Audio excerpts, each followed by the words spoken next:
민주당에서 사실은 놀랄만한 여러 가지 얘기가 나오고 있습니다. 크게 보도가 되고 있지 않은데 매우 위험한 발언일 수가 있는 그런 내용들이어서 김재원 최고께 몇 가지만 좀 핵심적인 질문을 드려보도록 하겠습니다. 박흥근 민주당 의원이 이런 얘기를 했어요. 대통령이 내란, 외환 혐의로 형을 받거나 이게 만약 확정이 되면 대통령이 소속된 정당은 정당 해산 심판을 즉시 받도록 해야 된다. 대통령이 탄핵 결정으로 파면되면 그 소속된 정당은 그 직후에 실시되는 선거에 후보자를 낼 수 없도록 해야 된다. 그러면 또 이제 네. 저게 네. 뭐 현실화될 가능성이 전혀 없지만 네. 현실화되면 대체 정당이 또 나오겠죠. 대체 정당으로 다 그렇게 당명을 하죠. 바꾸고 아니, 새로 지금 창당을 해서 지금 열린민주당 뭐 하듯이 뭐 저 시민민주당 더불어민주당 시민민주당 열린민주당 해가지고 총선 때도 그렇게 해서 대체 정당 만들어서 다 나왔지 근데 않습니까? 이 논리가 명분은 있는 겁니까? 근데 말이 안 되는 그쪽에서는 거죠. 무슨 뭐 지방자치단체장이 뭐가 자기네들 결격 사유로 안 됐을 때는 후보 안 내기로 했다가 나중에 다 내고 그랬었잖아요. 그러니까 저 주장은 그냥 단순한 지금 네. 그 공격용인데요. 네.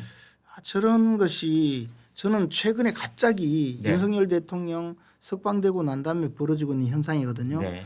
윤석열 대통령 석방이 그 절차적인 측면에서의 위법성 때문에 그 석방이 되고 이 재판이 이대로 가면 저는 공소기각될 거라고 봅니다. 예. 윤 대통령의 네. 그 사건이 네. 이게 기소 절차가 잘못된 거니까요. 그러면 마찬가지로 헌법재판소에서도 각하될 가능성이 많다. 그러니까 법원에서는 공소기각 그리고 네. 헌재에서는 소추안에 대해서 그냥 각하. 예. 그렇게 될 거라는 것을 아마 민주당 측에서는 충분히 감지하지 않았는가. 예. 그러다 보니까 이재명 대표는 굉장히 지금 불안한 눈빛을 주위에 보여주고 있고 하니까 네. 지금 뭐 마구 온갖 이야기를 지금 하는데 네. 저게 사실은 현실적으로도 불가능하지만 법리적으로도 불가능하죠. 왜냐하면 대통령이 소속되어 있다고 해서 대통령은 당원에 불과한데 네. 그 당원이 소속되었다고 해서 그 당원의 만약에 불법 행위가 있다 해서 당이 연대 책임을 지는 규정이 없거든요. 네. 회사에 회사원이 비위 사실을 저질렀다고 해서 회사 자체를 처벌하는 것은 직무상 행위일 때 가능하잖아요. 네. 근데 이것은 지금 그런 내용이 아닌데 저런 식으로 그 주장을 하는 것은 입법 과잉이고 저 자체가 위헌적인 발상이죠. 알겠습니다. 그래서 되지도 않고 또 자기들이 지금 그런 주장을 해봤자 당내에서도 실현성을 갖지 못합니다. 민주당 당 대표를 지낸 바 있고 또 법무부 장관을 지낸 바 있는 추미애 민주당 의원은 SNS에 또 이런 주장을 펼쳤습니다.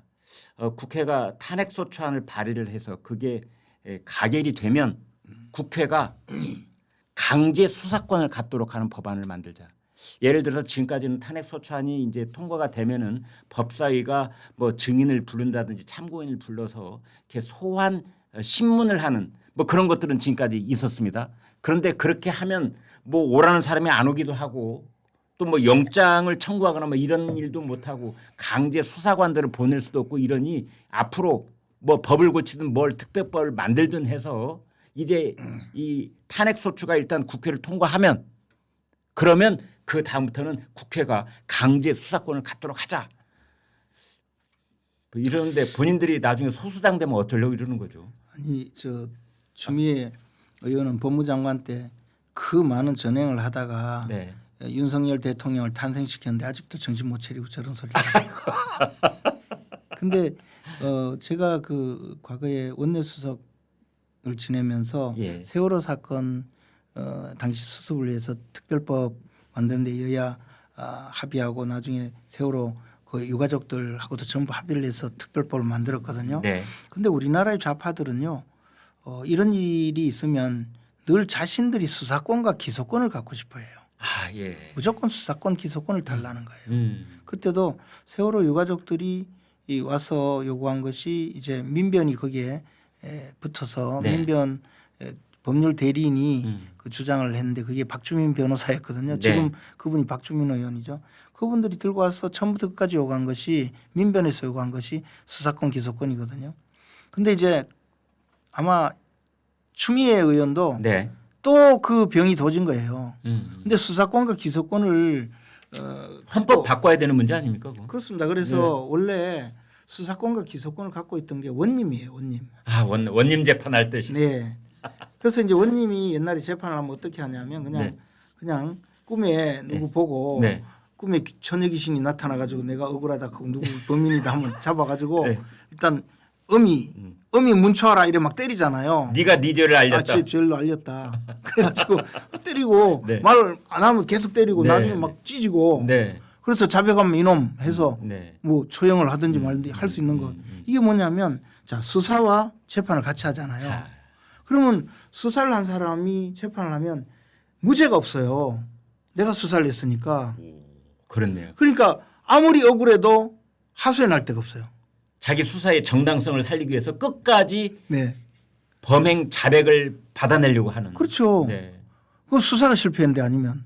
그렇네요. 그리고 조선시대 법은 우리나라 이제 법이 대명률을 가져다가 네. 대부분 썼는데 명나라 네. 형법이죠.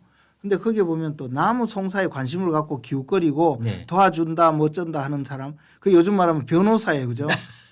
그 변호사처럼 나무 송사에 관심을 갖고 뭐 이리 예. 저 도와주고 네, 야야 네, 니 네, 뭐 네. 이렇게 이야기를 하면 네. 잡히면 강도죄에 준해서 처벌을 하게 돼 있어요. 아 그렇습니까? 네. 네. 그래서 곤장 100대. 오. 그러니까 아예 원님이 재판하는데 근처에 올신도 못해요. 그 원님 마음대로 하는 거야. 네. 그래서 이게 우리나라뿐만 아니고 서양에도 만연해 있거든요. 그래서 이제 마녀 재판하고 그랬잖아요. 네. 그래 이렇게 되면 늘상 고문이 이루어지고 억울한 사람이 생기니까 수사권과 재판권을 분리한 거예요. 네. 그래서 판사가 생긴 겁니다. 네. 그래서 원래 원님이 있어도 판사가 따로 재판소가 생기기 시작한 거죠. 네. 서양에서. 그리고 그게 이제 동양으로 넘어온 거 일본으로 넘어와서 우리나라 식민지 시대에 그 일본법이 운영되면서 그렇게 됐는데 그렇게 해서 그러면 수사관이 와서 재판에 넘기고 재판관은 재판만 하잖아요. 네. 그러니까 또 어떤 문제가 생기냐면 이게 수사관이 수사를 하면 내가 범인을 놓쳤다, 오판했다고 생각하지 않아요. 무조건 일단 고호야. 재판장 가야 돼.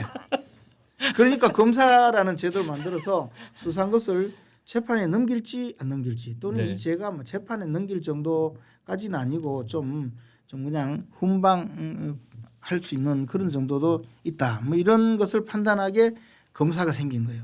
그러니까 검사 제도는 본원적으로 수사를 하면 안 돼요. 네. 그래서 수사권과 공소권은 분리한 따로 거죠. 분리를 하는 거다. 그런데 이제 그렇게 하다 보니까 재판 진행이 잘 안 되니까 한정적으로 보안 수사를 하는 건데 네. 어쨌든 지금 지금 현재도 검사들 중에는 네. 공판 검사 역할, 뭐 이 수사 검사 역할을 내부적으로는 자기 나름대로 이렇게 좀 분리를 하기도 하고 그러지 않습니까? 그러나 뭐 어쨌든 검사는 수사도 하고 기소도 하고 그런 거죠. 그건 이제 그러니까. 업무 분담일 따름이고 근데 지금 말하는 수사권을 달라 이런 것은 입법권과 입법부에서 수사를 하겠다는 것이고 네. 저 사람들은 또 탄핵 소추를 하니까 기소권은 있잖아요. 네. 그래서 수사를 해서 재판도 넘기겠다. 바로 수사권과 기소권을 달라는 거죠. 그러네요. 네. 자, 이거 어떻게 그렇게 설명을 듣고 보니까 추미애 의원이 주장하는 바 추미애 의원님 강제 수사권을 달라는 것은 추미애 의원님 탄핵 소추가 기소니까. 그렇죠. 네. 그래서 추미애 의원님은 그보다 원님이 되고 싶은 거예요. 원님. 네 죄를 네가 알렸다. 참 웃어서는 안 되는 그런 시절을 저희가 고통스럽게 통과를 하고 있는데 쓴웃음이 나올 때가 간혹 있습니다. 여러분 이제 다음 주에 어찌 됐든 이제 윤석열 대통령에 대한 탄핵소추 선고기일이 지정되고 공지될 가능성이 커지고 있다라는 그러한 얘기가 있는데요. 그게 만약 그대로 된다면 내일 토요일은 어쩌면 윤석열 대통령 탄핵에 관한 결정이 나오기 전에 맞이하는 마지막 토요일이 될 가능성이 큽니다. 그래서 벌써 대통령 탄핵에 반대하는 쪽이나 또는 찬성하는 쪽이나 100만 군중을 동원을 하겠다. 그래서 서울의 광화문 헌법재판소, 뭐 경복궁, 남대문, 여의도 그 일대에 각 양쪽의 그 단체별로 지금 다 시간과 장소, 뭐 모집 인원 규모 이런 것들이 신고되고 공지가 되고 있습니다. 그래서 외형적으로는 100만 인파가 내일 이제 목소리를 낸다 이렇게 돼 있습니다. 내일 서울에 어떤 일이 벌어질까요? 이게 이제 과거에 우리가 박근혜 전 대통령 탄핵 때 네. 그때 언론에는요 탄핵을 요구하는 촛불 시위만 보도가 되고 탄핵 반대 그 움직임은 보도가 거의 안 됐어요. 맞습니다. 네, 네. 그렇습니다. 그러니까 그 현장에 갔다 온 분들은 우리가 이렇게 모여서 탄핵 반대를 외치는데 왜 언론에서는 전혀 우리는 보도하지 않느냐. 우리가 숫자가 부족해서 그렇구나. 더 모여야 되겠다. 이래서 막 전국에서 모여들고 그런데 탄핵이 됐잖아요. 그 기억이 아직도 남아서 지금 이렇게 부당하게 탄핵을 진행하고 있는데 우리가 할 수 있는 것은 현장에 가서 숫자라도 좀 높여주자, 목소리라도 지르자 이런 저 순수한 마음이에요. 네. 좀 비유를 하자면 저기 그 보도되는 탄핵 반대 사진 속에 픽셀 하나라도 내가 심어 넣어주고 좀 더 까만 점으로 보이는 거죠. 네. 그 하나라도 내가 좀 만들어주고 싶은 그 안타까운 마음이거든요. 네. 근데 그 절절한 마음을 알아줘야 돼요. 근데 그것을 그냥 막 그냥 치부하고 선고하면 전부 다 전부 수용해라. 그렇게만 이야기하면서 마음대로 재판을 하면 안 된다는 거죠. 네. 이 국민들의 절절한 마음을 정말 생각을 하고 좀 더 공정하게 심판하기 위해서 노력을 해야 된다는 겁니다. 내 말이 맞다고 하면 생각하지 말고 그 재판관들도 다 나름대로 지금쯤이면 자기 의견을 다 이야기했을 거예요. 표결을 하지는 못했다라는 그것은 봤는데 표결은 마지막 날 합니다. 네. 그것은 뭐 결론을 내릴 때 하는 거고 그 전에 평일을 10번 이상 했다면 누가 어떤 의견인지 다 알 거거든요. 근데 이게 지금 선고가 되지 않는 것은 의견이 모여지지도 않고 또 선고하기에도 지금 좀 벅찬 정도로 의견이 갈라지고 있다는 사안이잖아요. 네. 그러면 재판관들이 우리만 옳은 것이 아니고 지금 이런 많은 국민들이 모여서 탄핵 반대를 외치고 있는데 그분들의 마음도 좀 돌아봐라.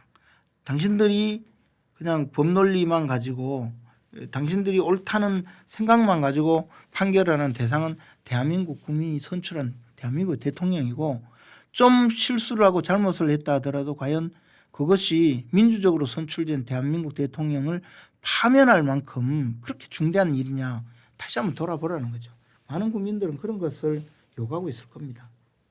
지금 민주당의 이재명 대표는 이제 광장에 있는 집회에 공개적으로 거기에 참여도 하고 동료도 하고 그런 입장인데 어떻게든 영문 이제 국민의힘의 쌍권이라고 하는 권영세, 권성동 두 지도부는 탄원서에 서명도 안 하고 또 이제 광장의 모습도 안 보이고 있는데 내일은 나올 것 같습니까? 뭐 그렇게 하지는 않을 거라고 봅니다. 네. 이제 우리 보수는 항상 앞에서도 말씀드렸듯이 뭔가 좀 소극적이고 또 품위를 갖춘다. 그렇게 말하는 것은 행동하는 보수에 대한 모습보다는 좀 약간 거리가 있는 모습이었거든요. 네. 근데 지금 보수는 행동하는 보수들이 많아졌어요. 아 예. 그리고 행동하지 않는 신념은 어떻게 보면 네. 휴지 조각에 불과할 수도 있다고 봅니다. 저는 그런 면에서 이제 많은 국민들이 또 요구하는 것이 좀 있고 네. 우리 당 지도부는 나름대로 최선을 다하고 있다고 저는 생각을 합니다. 네. 그리고 지금 또 잘 이끌어 오셨고 그런데 또 한편에서 그런 비판이 있다면 그분들 마음도 좀 어루만져 줄 생각은 할 필요가 있다고 생각합니다. 알겠습니다. 여러분 오늘 정말 중요한 시점을 저희가 통과하고 있는데요. 금요일 지금 오후 3시 20분에 다가가고 있는 이 시점입니다. 방송 초반에 말씀드렸던 뭐 선고 기일 지정과 관련해서 새로운 속보는 없는 걸로 봐서 지금 확인되지 않는 뉴스가 처음에 있었던 거고요. 지금 긴박한 시간을 흘러가고 있고 내일 토요일 지금 전국적으로 특히 서울에서 100만 인파를 지금 운운하는 그러한 어떤 국민적인 의사결집이 또 한번 이루어질 것으로 보이는 그런 순간에 김재원 최고께서 오늘 저희와 함께 하시면서 지금 우리가 어디에 있으며 어디로 가고 있는지, 그리고 지금 헌법재판소를 중심으로 한 이 판세는 어떤 기류가 변하고 있는지를 정확하게 짚어주셨습니다. 오늘 대단히 감사합니다. 고맙습니다. 네, 멀리 안 나가겠습니다. 저는 클로징하고 나가도록 하겠습니다. 네, 안녕하십시오. 안녕히 계십시오.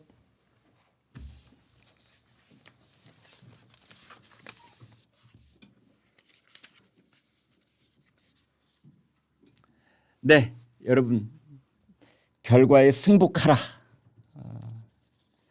그런 얘기가 늘 있어 왔었죠. 승복하라는 말은 무조건 받아들여라, 이런 말인데요.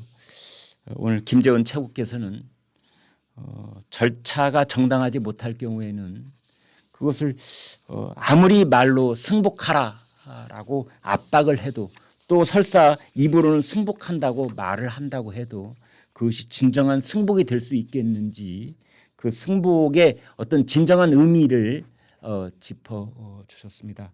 그래서 헌법재판소가 정말 정당한 그런 절차에 따라서 지금까지 탄핵 심리를 해왔다면 승복하지 말라고 해도 승복할 수밖에 없는 그런 결론 부분에 와 있을 텐데, 지금 헌법재판소는 바로 그 부분에 심각한 어떤 하자를 스스로 노출하고 있기 때문에, 그래서 지금 오늘 제가 한 줄로 요약하면 이런 겁니다. 김재원 최고가 지금 파악하고 있는 바로는 우리나라 헌법재판관 8명 중에 적어도 3명이 이것은 윤석열 대통령에 대한 탄핵 심판 심리의 문을 열 필요도 없다. 국회 측이 이 탄핵소추 청구인으로서 탄핵 심판정을 열어주세요라고 열쇠를 들고 왔는데, 이 열쇠는 이 자물통을 열 수 있는 열쇠가 아니다. 따라서 이 열쇠는 어떻게 된다? 버린다. 어떻게 된다? 각하라는 생각을 가지고 있다는 겁니다. 그래서 지금 그 몇 분의 3분 혹은 뭐 그 이상이 될 수도 있는데, 이분들 헌법재판관들이 가지고 있는 윤석열 대통령에 대한 탄핵 심판은 각하되어야 된다는 이 생각은 변함이 없을 것 같다라는 말씀을 오늘 확신에 차서 해 주셨습니다. 오늘 여기까지 여러분과 1시간 20분 동안 공유를 했습니다. 여러분 함께 해 주셔서 대단히 감사합니다. 고맙습니다.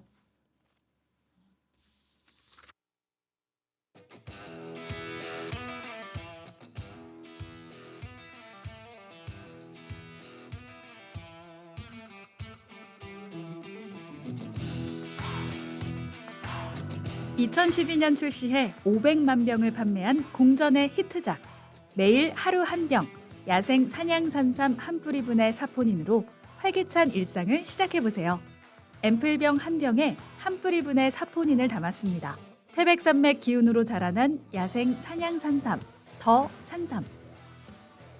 강원도 700고지 야생산에서 10만이의 정성으로 한 뿌리 한 뿌리를 캐낸 후 첨단 사포닌 최적화 공법을 적용해 과학화했습니다. 더 강하게, 더 건강하게. 더 산삼.